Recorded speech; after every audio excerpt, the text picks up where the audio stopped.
সপ্তম শ্রেণীর প্রিয় শিক্ষার্থীরা 2024 সালের বার্ষিক পরীক্ষায় তোমাদের বাংলা বিষয়টির যে অধ্যায়গুলো রয়েছে তার মধ্যে সর্বপ্রথম যে অধ্যায়টি রয়েছে তা হচ্ছে তোমাদের অধ্যায় 1, প্রসঙ্গের মধ্যে থেকে যোগাযোগ করি। এই অধ্যায়টিতে অনেক প্রশ্ন রয়েছে, যার মধ্যে থেকে আমি তোমাদের জন্য কিছু গুরুত্বপূর্ণ বাছাই করা এক কথায় উত্তর প্রশ্ন নির্ধারণ করেছি। এই প্রশ্নগুলো তুমি কমপ্লিট করতে পারলে আশা করি তুমি পরীক্ষায় কমন পাবা। তাহলে চলো প্রশ্নগুলো আমরা একটু দেখে নেই। দেখো, প্রথমেই রয়েছে যোগাযোগ কী। উত্তর, আমরা যখন অন্যের সঙ্গে কথা বলি সেটা এক ধরনের যোগাযোগ। অর্থাৎ এখানে যোগাযোগ কী বলতে একটা উদাহরণ চাইছে। আমরা যোগাযোগের সংজ্ঞাটা নিচে পাবো। প্রশ্ন নাম্বার 2-এ রয়েছে, দেখো, তুই ও ওরা কোন সর্বনামের উদাহরণ? উত্তর, ঘনিষ্ঠ সর্বনামের। এরপর প্রশ্ন 3-এ রয়েছে, দেখো, বাবা মা ভাই বোন এবং ঘনিষ্ঠজনের সঙ্গে কি সর্বনাম ব্যবহার করা যায়? উত্তর, সাধারণ সর্বনাম। অর্থাৎ বাবা মার সাথে আমরা সাধারণ সর্বনামে কথা বলি। এরপর প্রশ্ন নাম্বার 4-এ রয়েছে, দেখো, আমরা কিভাবে যোগাযোগ করি? উত্তর, চিঠি বা পত্র লিখে অথবা ইশারা বা আকার ইঙ্গিতের মাধ্যমে। এরপর হচ্ছে প্রশ্ন নম্বর 5, দেখো, আজম শাহ কার পুত্র ছিলেন? উত্তর, সম্রাট আওরঙ্গজেবের পুত্র ছিলেন।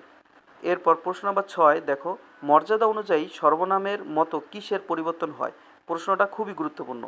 উত্তর, ক্রিয়ার পরিবর্তন হয়। ঠিক আছে। এরপর প্রশ্ন নম্বর 7-এ দেখো, যোগাযোগ বলতে কি বোঝায়? অর্থাৎ এই যে যোগাযোগ কাকে বলে? উত্তর, যোগাযোগ বলতে বোঝায় একে অপরের সাথে তথ্য বা সংবাদ আদান প্রদান। এরপর প্রশ্ন নম্বর 8-এ দেখো, ঘনিষ্ঠ সর্বনামে করা ক্রিয়া ব্যবহার হয়েছে এমন একটি উদাহরণ দাও। অর্থাৎ তুমি একটা উদাহরণ দিবা যেখানে সম্পর্কটা থাকবে ঘনিষ্ঠ আর কাজটা হবে করা জাতীয়, মানে করিস, কর, এরকম জাতীয়। উত্তর, তুই বা তোরা করেছিস, মানে তুমি তুইও দিতে পারো অথবা তোরা দিতে পারো। তুই করেছিস অথবা তোরা করেছিস, এরকম। ঠিক আছে, ঘনিষ্ঠ সম্পর্ক। এরপর প্রশ্ন নম্বর 9 দেখো, লেখা আছে, কে পুনরায় দুর্গ তৈরির কাজ শুরু করেন? উত্তর, সুবেদার শায়েস্তা খাঁ। প্রশ্ন নম্বর 10 দেখো, ভাষিক যোগাযোগের প্রধান রূপ কয়টি? উত্তর, ভাষিক যোগাযোগের রূপ হচ্ছে 4টি। এরপর প্রশ্ন নম্বর 11-তে দেখো, ভাষিক যোগাযোগের প্রধান রূপগুলো কি কি? আমরা একটু আগে বলছিলাম ভাষিক যোগাযোগের রূপ হচ্ছে 4টি। তা কি কি? দেখো, উত্তর, শোনা, বলা, পড়া ও লেখা। ওকে।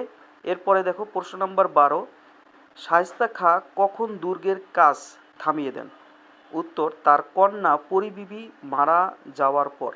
অর্থাৎ শায়েস্তা খাঁর কন্যার নাম হচ্ছে বা মেয়ের নাম হচ্ছে পরিবিবি। এরপর দেখো প্রশ্ন নম্বর 13, মানুষের সাথে কথা বলার সময় কি অনুযায়ী সর্বনাম ব্যবহার করতে হয়? উত্তর, বয়স ও মর্যাদা অনুযায়ী। এরপর দেখো প্রশ্ন নম্বর 14, ভাষিক যোগাযোগে লেখা ও পড়ার কাজে প্রধান ভূমিকা রাখে কারা? উত্তর, হাত ও চোখ। তারপরের প্রশ্ন নাম্বার 15-তে দেখো, প্রশ্নটা হচ্ছে, আপনি, তিনি, তারা কোন সর্বনামের উদাহরণ? উত্তর, মানি সর্বনাম। অর্থাৎ আমরা বড়দের আপনি বলি, তিনি বলি, এটা তাদের সম্মানের ক্ষেত্রে বলি, এটা একটা মানি সর্বনাম। এরপর প্রশ্ন নাম্বার 16 দেখো, কত সালে পরিবিবি মারা যান? উত্তর, 1684 সালে। প্রশ্ন নাম্বার 17, লালবাগ কেল্লা কোন নদীর তীরে অবস্থিত? উত্তর, বুড়িগঙ্গা নদীর তীরে অবস্থিত। প্রশ্ন নাম্বার 18, অনেক দিন হলো তোর সাথে কথা হয় না, তুই কি আমাকে ভুলে গেছিস? এই যে একটা অনুচ্ছেদ, উপরের অনুচ্ছেদ, কোন ধরনের সর্বনাম ব্যবহার করা হয়েছে? উত্তর, ঘনিষ্ঠ সর্বনাম। এবার দেখো, তোমাদের টিকচিহ্ন থাকতে পারে অথবা ছোট প্রশ্ন, একটা এরকম অনুচ্ছেদ দেওয়া থাকে তারপরে প্রশ্ন করে। যেমন ধরো একটা গল্প, তালহা এবং রতন স্কুল থেকে ফেরার পথে তাদের পড়াশোনা নিয়ে আলাপ করে। এমন সময় তারা তাদের বাংলা বইয়ের একটি গল্প নিয়ে নিজেদের মধ্যে আলোচনা করে।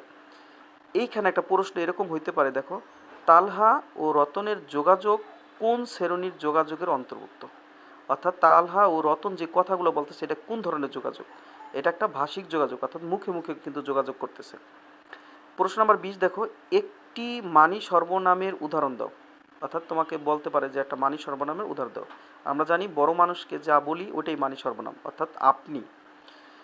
প্রশ্ন নাম্বার 21 দেখো, নিচের কোনটি সর্বনাম? অর্থাৎ এটা একটা টিকচিহ্ন হতে পারে। ঠিক আছে, তুমি টিকচিহ্ন আসতে পারে, এজন্য তুমি জানিয়ে রাখা ভালো। উত্তর, তারা। এরপর দেখো প্রশ্ন নাম্বার 23, যোগাযোগ মূলত কয়ভাবে হয়ে থাকে? উত্তর, 2 ভাবে। প্রশ্ন নাম্বার 24 দেখো, ভাষিক যোগাযোগের রূপ কয়টি? উত্তর, 4টি। প্রশ্ন নাম্বার 25, ব্রেল ভাষা ব্যবহৃত হয় কাদের জন্য? দুঃখিত, এখানে প্রশ্নটা একটু ভুল আছে, যে ব্রেল ভাষা ব্যবহার করে কারা? উত্তর, দৃষ্টি প্রতিবন্ধীদের জন্য, অর্থাৎ দৃষ্টি প্রতিবন্ধীরা ব্রেল ভাষাটা ব্যবহার করে। এরপর প্রশ্ন নাম্বার 26, নামের পরিবর্তে যে শব্দ বসে সেটিকে কি বলে? উত্তর, সর্বনাম। এটা কিন্তু একটা গুরুত্বপূর্ণ প্রশ্ন। প্রশ্ন নাম্বার 27, সর্বনাম মূলত কত প্রকার? উত্তর, 3 প্রকার। এটাও একটা গুরুত্বপূর্ণ প্রশ্ন, এগুলো অবশ্যই তোমরা জেনে রাখবা। প্রশ্ন নাম্বার 28 দেখো, লালবাগ কেল্লা কোন আমলে তৈরি হয়? উত্তর, মুঘল আমলে। প্রশ্ন নাম্বার 29, কে লালবাগ দুর্গের কাজ শুরু করেন? উত্তর, আজম শাহ। প্রশ্ন নাম্বার 30, কে লালবাগ দুর্গের কাজ শেষ করেন? উত্তর, শায়েস্তা খাঁ। এবং সর্বশেষ প্রশ্ন নাম্বার 31, কত সালে লালবাগ কেল্লার নির্মাণ কাজ শুরু হয়? উত্তর, 1678। আশা করি তোমরা এই অধ্যায় থেকে এই 30টা প্রশ্ন যদি শেষ করতে পারো, ইনশাল্লাহ তোমরা এই অধ্যায় থেকে ছোট প্রশ্ন বা টিক চিহ্ন তোমরা কমন পাবা ইনশাল্লাহ। আজ আর নয়, দেখা হবে পরের ভিডিও।